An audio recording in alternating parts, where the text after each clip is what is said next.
masaganang hapon ng Sabado sa ating mga taga-subaybay mula po sa Luzon, Visayas, Mindanao at worldwide. Saan man po kayo naroroon, ano man ang inyong ginagawa sa mga oras ito, samahan niyo po kami sa ating palatuntunang PSA Serbisyo sa Radyo.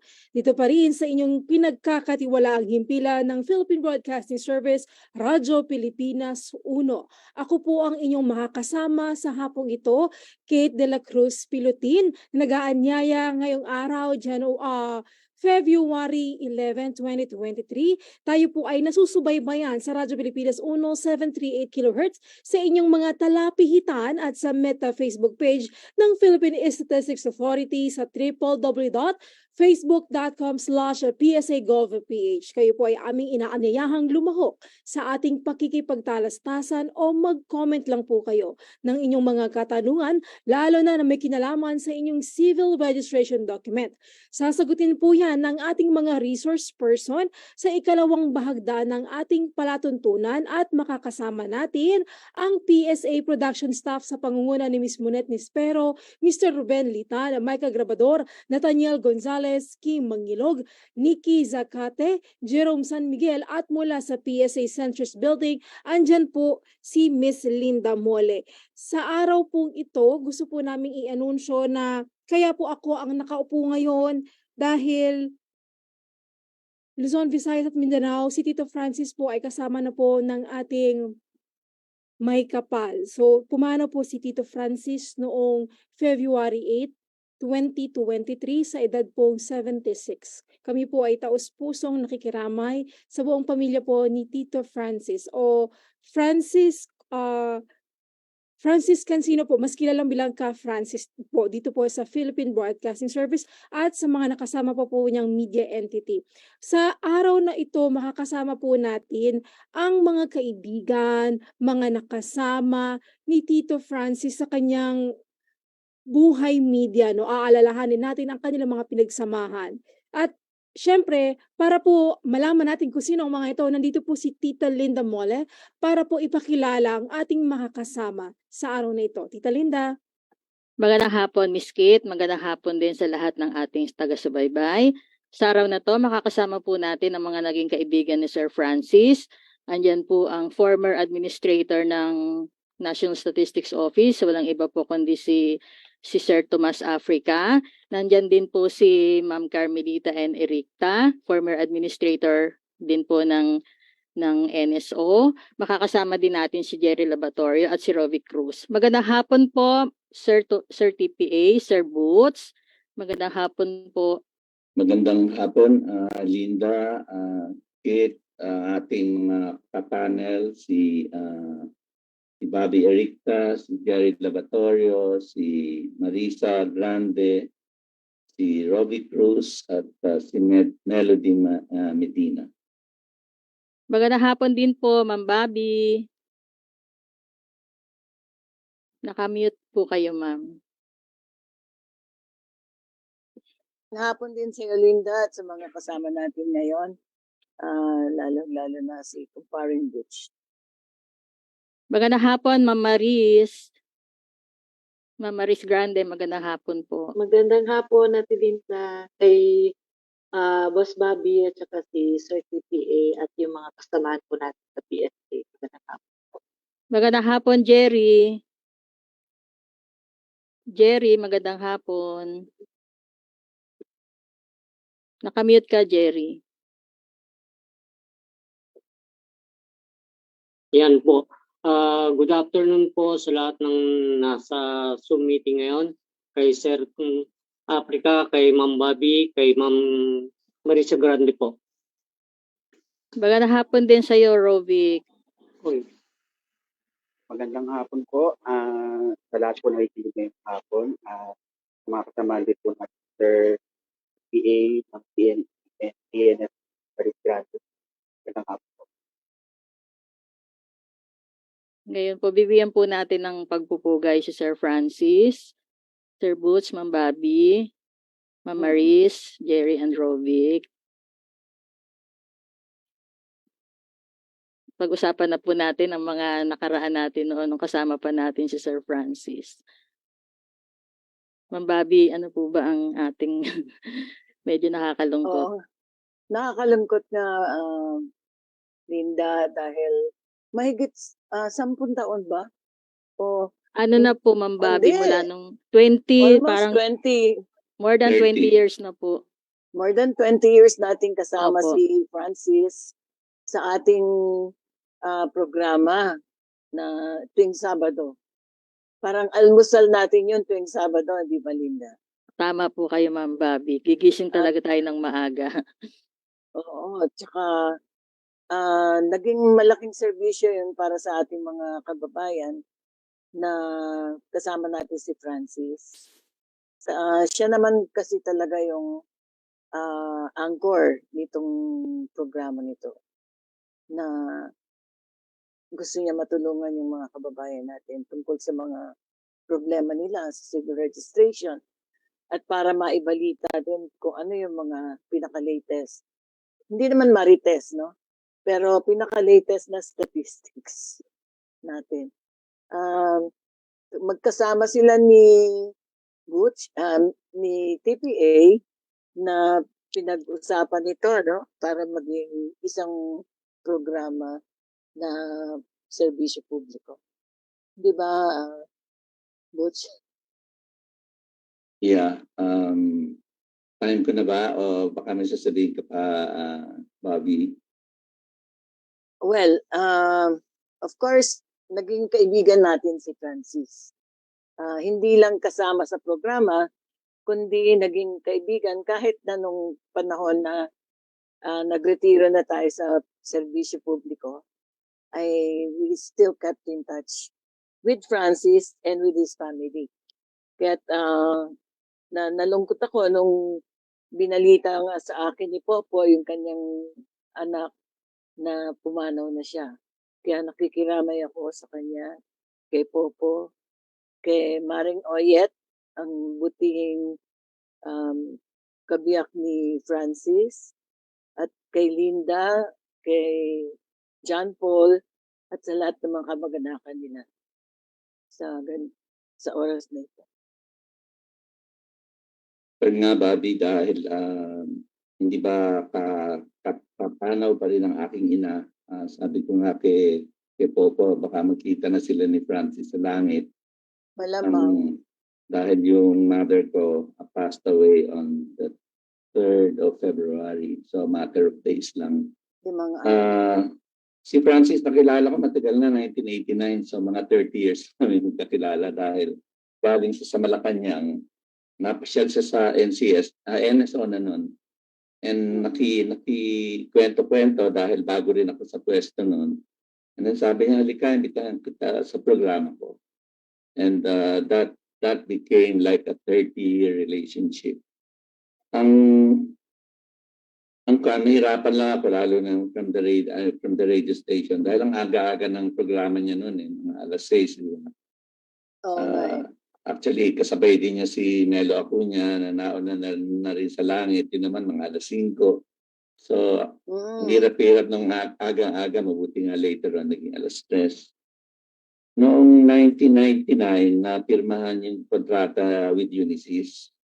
So, kwan yun December 1999, so mag-millennium na nun And from then on, siguro, he was thinking already that this is really a very good development. So, in 2001, early in 2001, sabi niya, ba't hindi tayo magkaroon ng programa sa radyo? And by then, na-coin na yung word na, yung phrase na sensus servilis. Kaya sensus servilis sa radyo. Hindi niya alam, paalis na ako. No, Oo nga first program, yun lang natin ko after a year, after 1 week, umalis na ako punta ng Japan. Actually, si Bobby na nag-take over. So, yung life nitong programang to, actually, sila na ni Bobby yung nagpatuloy. Kinuha ko na lang, parang panata ko na lang na kung nandito ako sa Pilipinas ng Mayo. Basta one Saturday dadalaw ako, pero hindi na lang announce dahil hindi ko rin alam kung kailan ako naroon. Ang hindi ba, Bobby, kinainggitan tong programang to ng maraming NSO sa all over the region, di ba? Dahil meron tayong sarili. Na totoo ba yun? Pwede ba yun na halos isang oras na program dedicated to statistics and civil registration? Naghihuwaran nga yun di ba? Oo, yeah. Napag-usapan sa Asia Pacific na Oh. kauna-unahang programa na nakatutok talaga sa statistics at saka sa civil registration. Saka binuhay ni Francis talaga. Ako initially sabi ko baka hindi magtagal tong programang to. Kaya lang ngayon, I hope mag-continue, but it has been 22 years. May 2001 pa yan eh. Nag-iba na ang pangalan, but it's still the same essence. Nadagdagan na ng national ID. So parang tulad ng sabi mo, hindi naman tungkol sa Marites, but yung kanya mga programa, pati yung kay Chairman Cora De Leon. Cora De Leon. Oo, hindi ba? Yung tungkol sa mamamayan, sa civil service. So it's talagang yung kanya yung mga essential. Pwede na po magpatuloy. siguro. Opo, biglang may pumasok. Oo nga eh. Anyway, siya talaga ang bumuhay nitong programang to. Of course, tinulungan siya ng NSO. Mukhang tinutulungan din naman siya ng PSA. And ang dedication niya dapat kilalanin sa palagay ko. Sana maisipan ng PSA na bigyan ng yung bang resolution of appreciation or recognition sa ginawa niya dahil anong tawag doon? Trailblazing, di ba? Bobby? Well, at the time na even the statisticians were kind of skeptic about the future of the program. Siya tuloy-tuloy. And naging boses na siya ng statistics and civil registration sa radyo. And nung nakaraang National Statistics Month, nabigyan ng parangal si Francis bilang media, Linda. Ano yung nabigay sa kanyang award nung National Statistics Month? Madalas na ina-award sa kanya, naging na po siya. Hall of Famer na. Hall of Famer na po siya. Karapat dapat naman, and bago ko makalimutan, nakikiramay tayo sa pamilya ni Francis, kay Oyet, kay Popo, kay Linda, kay John Paul. Malaking kawalan si Francis, pero palagay ko may pagpapatuloy yung kanyang adikain at yung kanyang pananaw dito sa tungkol sa statistics of civil registration. So, Linda, baka yung mga other guests may gusto sabihin din. Mama Meron Riz? lang akong isa na lang. Opo, ma'am. Gusto ko lang banggitin na hindi ko alam kung alam ninyo na si Francis ay isang madasaling tao. Madasaling tao siya katulad ng mother ni Butch. Hindi ko alam kung alam niyo yun. Totoo po yan, ma'am. At meron siyang mga sinusuportang mga madre, mga Opo. pare, at saka mga kasamahan sa simbahan. Actually, ma'am, yung bahay nila Sir Francis, punong-puno talaga ng mga imahe ng Nazareno. Iba-iba po, ma'am eh. Mama Mary. Mama Mary, opo. Mm-mm. Opo. Kaya Ikaw, Tita Linda, ano yung pinaka naalala mo kay Tito Francis? Ako, favorite ako ni Sir Francis, Miss Kit. Oo nga eh. Hindi. Nangungulit lagi sa akin si Sir Francis.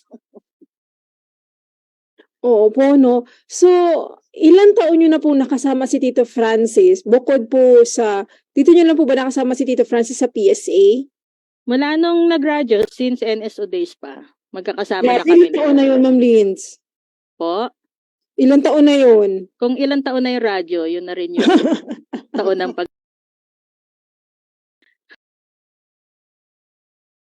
sabihin. Okay. Thank you, Ate Linda. Like yung sinasabi nga ni Ma'am Bobby at saka Sir Titi, matagal na nating partner si Sir Francis, and sa sobrang tagal niya po na naging anchor na with the serbisyo sa radyo, kaya Intento Service, expert na rin po siya sa civil registration. So in fact, alam niya yan kung mali yung Oo. sinasagot ng resource person. Tama So, ka, Ma'am Maris. Tama. but I really appreciate yung effort niya, no. So, nung naging PSA po, dahil madalas naman po ay concern is civil registration,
nawala na si Sir.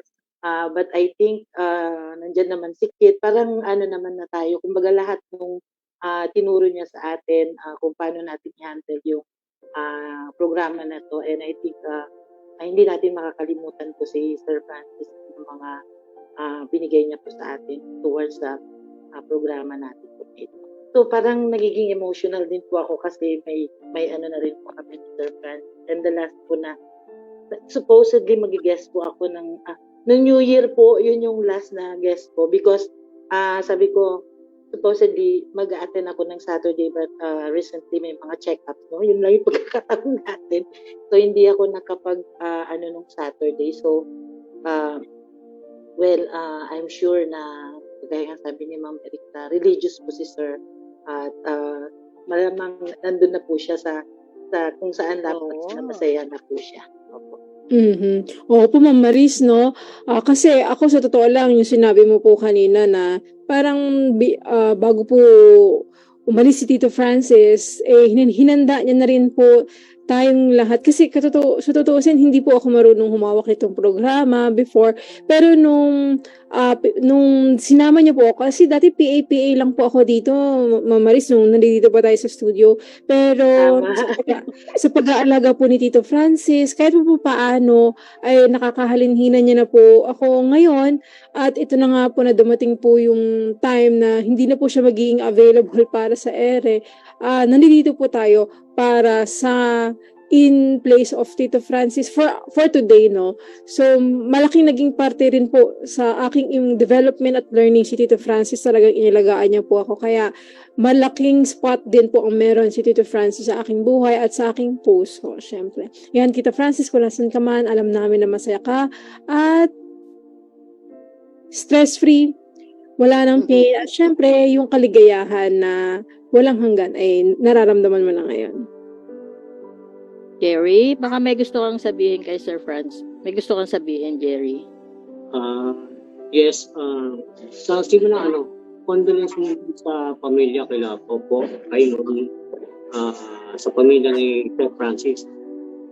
Naalala ko, February 8, papunta kami ng La Loma. Yung taxi, bakit sa dami-dami ng daan, doon sa Santol dinaan. So pagdaan doon, ang naano ko kagad, oy si Sir Francis, at tagal ko nang hindi nakikita, hindi na ako nagra-radyo. Kumusta na kaya? Pero February 10, nung gabi, si Maan, sinata ko na ganun nga, 5 p.m. wala na si Sir Francis. So, nakakalungkot kasi ilang taon yun, 20 plus years na kasama. Although, wala na ako nung by 2017, 16, wala na ako kasi nga na-stroke ako. Tapos lumipat ako ng civil registry. Pero, if may time ako, makikinig sa kanya. Yun. Kasi, for the first time nga, walang ibang agency na, hindi naman sa wala. Siya lang yung, talagang, pinagtuunan niya yung, statistics sa Pilipinas. Whether civil registration, basta tungkol sa NSO, pati PSA. Yun lang. Kaya napapasalamat rin ako na bigyan ng importansya at na pakilala sa mga tao yung importansya ng statistics. Rovic, baka meron kang gustong sabihin? Rovic. Good afternoon po. Kasama din natin si Rovic. Sa pinagal-tagal ng service pa noon hanggang sa PSB sa radyo, nagagalak po ako ng karangalan na nakakasama at nakatrabaho ko sa Francis kahit 2 taon from 2015 to 2017. Ang maalala ko lang po nung mga unang pagkakita namin, ay hirap na hirap po siyang panggitin yung Rovic. At lagi kahit on air, laging Romvic. Romvic. Laging Romvic ang sinasabi niya. Although alam na niya na Rovic talaga ang nickname. At natutuwa rin ako na marami din ako natutunan sa kanya kasi unang taon ko sa service sa radyo under the production side lang po tayo. Nakasama si Ate Linda and Kuya Jerry and Sir Joseph din. And una writer lang. Then siya po yung nag-push na, sige magsalita ka sa mic. Magbasa ka man lang ng balita, ganun. Hanggang sa, yun, doon ako natuto na maging confident sa pagsasalita sa radyo. And yun nga, the years after, nag-guest na rin ako as first person ng mga nakaraan, lalo pag pinupromote natin yung National Statistics Fund at ang National Convention of Statistics. Napaka-supportive po ni Sir Francis, hindi lang sa civil registration, hindi sa lahat ng advocacy at advocacy ng statistics. So, malaking kawalan sa atin si Sir Francis dahil sa nakikita sa all of the broadcasters na nakikita natin sa media, sa industry, Sir Francis lang talaga ang parang nagmamahal talaga at tutok sa pag-advocate ng statistics as civil registration. So, mamimiss po natin talaga si Sir Francis and condolence po kay Kuya Popo at sa kanyang pamilya. Yun lang po.